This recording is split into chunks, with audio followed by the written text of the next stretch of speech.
Hello friends, இன்றைக்கி இந்த PL ட்ராமாவோட third எபிசோட தான் பார்க்க போகிறோம். வாங்க வீடியோக்குள்ளே போகலாம். வைஷியனோட கிராஜுவேஷன் டே அன்றைக்கி ஒரு ஃபோட்டோ எடுத்திருப்பாங்கல்ல, அந்த ஒரு ஃபோட்டோவை பார்த்துட்டே எனக்கு எப்போ இந்த மாதிரி ஒரு ஃபீலிங் வந்துச்சுன்னு தெரியல. ஆனால் என்னோட உலகம் மொத்தமும் அந்த ஒரு பர்சனை சுற்றி தான் ஓடிட்டுருக்கு அப்படின்னு இவன் நினச்சி பார்த்துட்ருக்கான். ஆக்சுவலி ஃபர்ஸ்ட் 2 எபிசோட்ஸ் ஃப்ளாஷ்பேக் தான் அதிகமாக வந்துட்டு இருந்துச்சு. ஆனால் இனி அப்படி இருக்காது. இவங்களோட ப்ரெசன்ட் லைஃப்பை தான் பார்க்க போகிறோம். வைஷியன், சன்பங், அப்புறம் அந்த ஸ்பான்சர், இவங்க 3 பேரும் தான் ஒரு கம்பெனியை ஸ்டார்ட் பண்ணியிருப்பாங்க. அந்த டைம் வைஷியன் ஒரு ஆப்பை கிரியேட் பண்ணியிருக்கான் போல. ஆனால் அதை லான்ச் பண்ணுறதுக்கு அந்த ஸ்பான்சராக இருந்தவன் அலோ பண்ணவே இல்லை. அந்த ஸ்பான்சர் நேம் வந்து ஷியாங். ஸோ அவனை பார்த்து, ஷியாங், எனக்கு ஒன்று புரியவே இல்லை, எதுக்காக நான் கிரியேட் பண்ணியிருக்க ஆப்பை லான்ச் பண்ணக்கூடாதுன்னு சொல்கிறேன். இது லான்ச் ஆச்சுன்னா ஃப்யூச்சரில் கண்டிப்பாக நமக்கு ப்ராஃபிட் தான் கிடைக்கும். ஸோ இந்த ஆப்பர்ச்சுனிட்டியை யூஸ் பண்ணிக்காம ஏன் இப்படி அடம் பிடிச்சிட்ருக்க? நான் என்ன சொல்கிறேன்னு உன்னால் புரிஞ்சிக்கவே முடியலையா அப்படின்னு சொல்லி கேட்கும்போது, இந்த வாயில் வடை சொல்கிற வேலைலாம் வேண்டாம். இந்த ஆப்பை லான்ச் பண்ண எவ்வளோ செலவு பண்ணணும்னு தெரியுமா உனக்கு? வைரல் ஆகுமா ஆகாதான்னு தெரியாமல் எப்படி இவ்வளோ பெரிய ரிஸ்க்கை எடுக்க முடியும்? அதுவும் நம்ம கம்பெனி ரொம்ப பெரிய நிலமையிலலாம் ஒன்றும் கிடையாது. இப்படி இருக்கும்போது எதை வச்சு நாம் ரிஸ்க் எடுக்கலான்னு சொல்கிறேன்? என்னால் முடியாது. இந்த கம்பெனிக்கு அதிக முதலீடு போடுறதே நான் தான். இந்த ஆப்பை ஃபெயில் ஆகிடுச்சுன்னா நான் தான் மொட்டை அடிச்சுட்டு போகணும். வேணும்னா 3 பங்கை போட்டு இப்போவே இந்த கம்பெனியை பிரிச்சுக்கலாம் அப்படின்னு சொல்லி சண்டை போட, வைஷியனும் கோவமாக சரி ஓகே பிரிச்சுக்கலாம் அப்படின்னு சொல்லி அவனும் ஆர்கியூ பண்ணிட்டு இருக்கான். அந்த டைம் சம்பங் அவங்கள பார்த்து, என்ன ஈஸியாக பிரிச்சுட்டு போ அப்படி இப்படின்னு பேசுகிறீங்க? நீங்கள் 2 பேரும் எப்போ தான் ஒன்றாகுவீங்கன்னு எனக்கு தெரியல. எப்போ பாரு ஆர்கியூ பண்ணிகிட்டே இருக்கீங்க. இந்த லட்சணத்தில் இருந்தால் அடுத்த மாதம் கேம் எக்ஸிபிஷனுக்கு எப்படி எல்லாத்தையும் ப்ரிப்பேர் பண்ணுறது அப்படின்னு சொல்லிட்டு இருக்கான். அதுக்கு என்ன பண்ண முடியும்? நம்ம சேர்ந்து ஒர்க் பண்ணுறதை நிறுத்திட வேண்டியது தான் அப்படின்னு சொல்ல, இப்படியே பேசிகிட்டு இருக்காத, நமக்கு சொல்யூஷன் தான் வேணும், அதுக்கு வேணால் ட்ரை பண்ணுங்க. இங்கே பாரு, ஏற்கனவே நம்ம பிஸ்னஸ்க்கு நிறைய பேர் இன்வெஸ்ட் பண்ணிட்டாங்க. இதில் புது ஆப்லாம் கையில் எடுத்தால் யார் வருவாங்க அப்படின்னு சொல்லி பேசிகிட்டு இருக்காங்க. ஆக்சுவலி அவங்க ஆர்கியூ பண்ணிட்டு இருக்க அதே இடத்துல தான் இவன் அவனோட இன்டர்ன்ஷிப்பை பண்ணிட்டு இருக்கான். ஸோ இவங்க சண்டை போட்டுட்டு இருக்கிறத பார்த்துட்டு எங்கள் டீம் ஹெல்ப் பண்ணுவாங்கன்னு சொல்லிட்டே வந்துட்டு இருக்கான். இது என்ன சின்ன பசங்க விளையாடுற விளையாட்டா? ஸ்டூடெண்ட்ஸ்க்கான வேலை இதெல்லாம் இல்லைன்னு சொல்லவும், நான் என்னோட சீனியர்ஸ் கிட்ட சொல்லி டீம் மேக் பண்ணி ஹெல்ப் பண்ணுறேன்.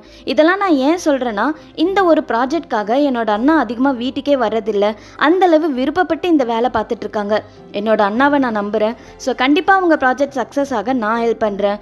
யாரோட உதவியும் இதில் தேவைப்படாது. நான் என்னோட சீனியர்ஸை வச்சு இந்த ப்ராஜெக்டை முடிச்சு கொடுக்குறேன். அப்படி பண்ணால் உங்களுக்கும் மணி அதிகமாக சேவ் ஆகும். ஸோ இனி வரக்கூடிய ப்ராஜெக்ட்க்கும் மணி பிரச்சனை இருக்காது. அதே சமயம் இந்த ஆப் லான்ச் ஆனதும் அதில் வர ஆடை வச்சு கூட நம்ம இன்னும் ப்ராஜெக்ட் பண்ணலாம், இன்னும் சம்பாதிக்கலாம் அப்படின்னு எந்த அளவு கன்வின்ஸ் பண்ண முடியுமோ அந்தளவு கன்வின்ஸ் பண்ணி ஜியாங்க சம்மதிக்க வச்சிடுவான். நீ ரொம்ப புத்திசாலி தாண்டா, உன்னோட அண்ணனையே நீ மிஞ்சிடுவ அப்படின்னு சிரிச்சுட்டே சொல்லும்போது, ஆனால் ஜியாங், உங்களோட டெசிஷன் எல்லாமே அவசரமாக தான் எடுத்துகிட்டு இருக்கீங்க.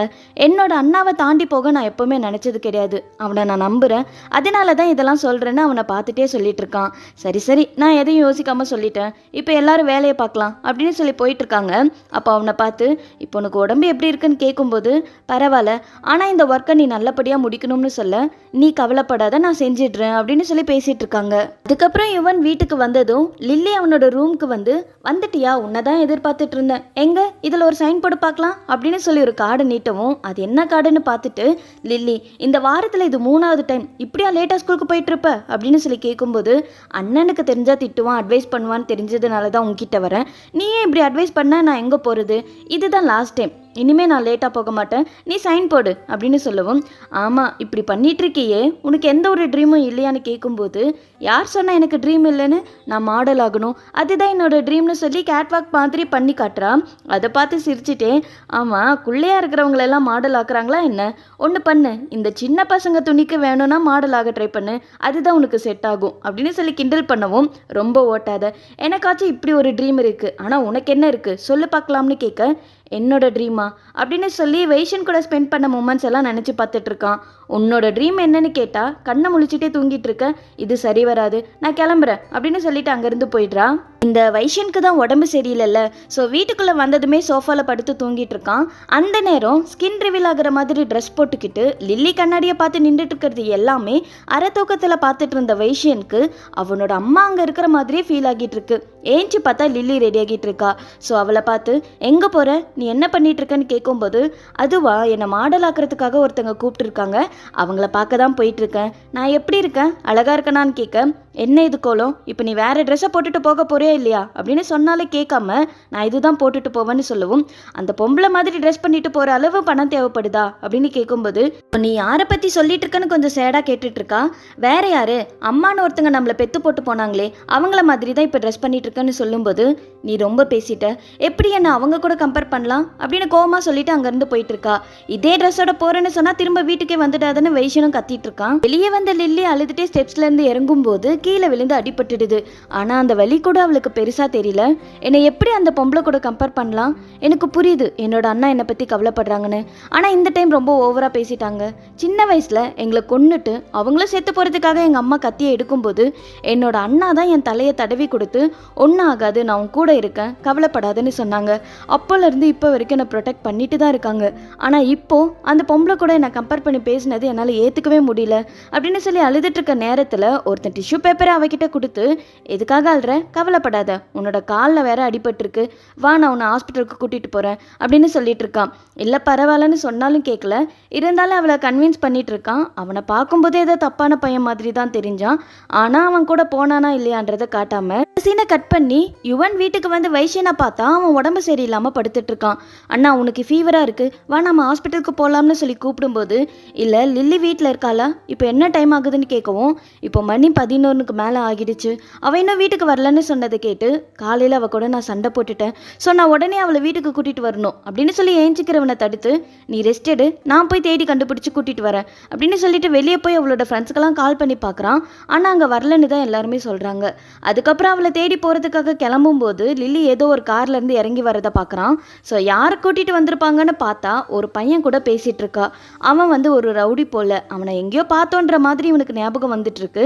ஆனால் அந்த நேரம் பார்த்து அவனுக்கு தேங்க்ஸ் சொல்லிட்டு லில்லி யுவன் கிட்ட வரவும், நீ யார் கூட வந்திருக்குன்னு தெரியுதா இல்லையா, பார்க்கவே ரவுடி மாதிரி இருக்கான், அவன் கூட எதுக்கு போன அப்படின்னு கேட்கும்போது, உங்கள் 2 பேருக்கும் இன்னைக்கு என்ன ஆச்சு, காலையில் அவன் திட்டுறான், இப்போ நீ திட்டுற, யாரை ரவுடின்னு சொன்னியோ அவன் தான் இன்னைக்கு நான் ஹாஸ்பிட்டலுக்கு கூட்டிகிட்டு போய் பார்த்துக்கிட்டான், உங்களுக்கு என் மேலே அக்கறை பாசம் எதுவுமே இல்லாமல் போயிடுச்சு, ஒரு ஸ்ட்ரேஞ்சர் கூட என் மேலே அக்கறை காட்டுறாங்க, ஆனால் நீங்கள் ஏன் இப்படி இருக்கீங்க அப்படின்னு பேசி அழுதுட்டு இருக்கவே வைஷன் அங்கே வந்து, நல்ல வேலை நீ வந்துட்ட அப்படின்னு சொல்லிட்டே மயங்கி கீழே விழுந்துடுறான். அதை பார்த்து 2 பேருமே ஹெல்ப் பண்ண போயிட்டு இருக்காங்க.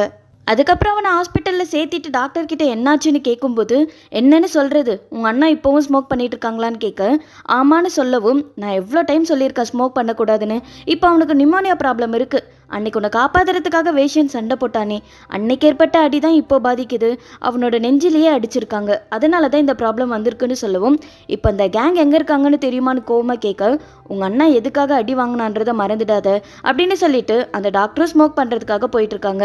நீயும் என்னோட அண்ணா மாதிரி ஆகிடாத அப்படின்னு மனசுக்குள்ளே சொல்லிட்டு அங்கேருந்து போயிட்டு இருக்கான். அவனுக்கு உடம்பு சரியில்லாமல் போனதுலேருந்து ரொம்ப பத்திரமா அவனை பார்த்துக்கிறான்.